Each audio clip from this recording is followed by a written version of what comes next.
Topic. Growth sprouts में क्या है कि ग्रोथ जो होती है बॉडी में does not take place uniformly all the time ये यूनिफॉर्म पैटर्न में नहीं होगी। कुछ कुछ ईयर्स ऐसे होते हैं जब हमारी ग्रोथ एक्सेलरेट होती है, both in the boys and the girls. कुछ एक टाइम पीरियड्स ऐसे होते हैं, सर्टेन पीरियड्स होते हैं जहाँ पे सडन एक्सेलरेशन होता है ग्रोथ का। ठीक है, अब वो टाइमिंग्स क्या है, इनको 4 पार्ट में डिवाइड किया है। First is just before the birth. Just before the birth, birth होने से पहले एकदम से ग्रोथ एक्सेलरेट होगी, और जब बेबी बॉर्न होता है उसके 1 ईयर के विद इन जो ग्रोथ होती है वो बहुत सडन एक्सेलरेशन में ग्रोथ होती है।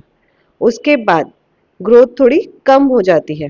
देन जब मिक्स्ड डेंटिशन पीरियड आता है बॉयज और गर्ल्स में, तब सडनली ग्रोथ एक्सेलरेट होती है। तो गर्ल्स का जो टाइम है वो होता है 7 to 9 ईयर्स। अब गर्ल्स में नोटिस करने वाली बात क्या है कि गर्ल्स में ये पीरियड पहले आता है as compare to boys. Now boys में this comes in 8 to 11 years. अब हम इसको रिमेंबर करने के लिए जैसे हम बी लिखते हैं तो इट इज सिमिलर टू 8, तो we will remember it like this 8 to 11 years.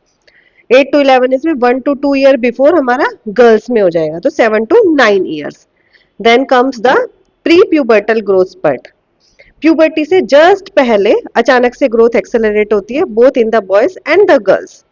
Girls में 11 to 13 ईयर्स में प्यूबर्टी पहले हिट करती हैं गर्ल्स, बॉयज थोड़ा लेट हिट करते हैं 14 to 16 ईयर्स। तो आप किसी भी एक को रिमेंबर कीजिए बॉयज को, तो उससे 1 या 2 साल पहले हमारा गर्ल्स का ग्रोथ स्पर्ट आएगा। Growth spurt, why it is important to study in orthodontics?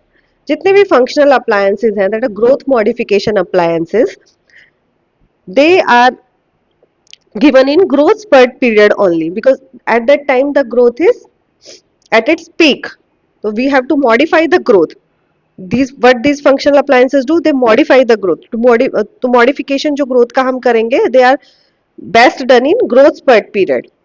And all the surgical procedure like की leaf out osteotomy, setting back of maxilla है ना, और mandible, ओके, लीफ आउट हो गया हमारा, बीएसएसओ हो गया, ये सब हम करते हैं after cessation of growth. Growing period में हम कोई भी surgical procedure, we do not perform any surgical procedures.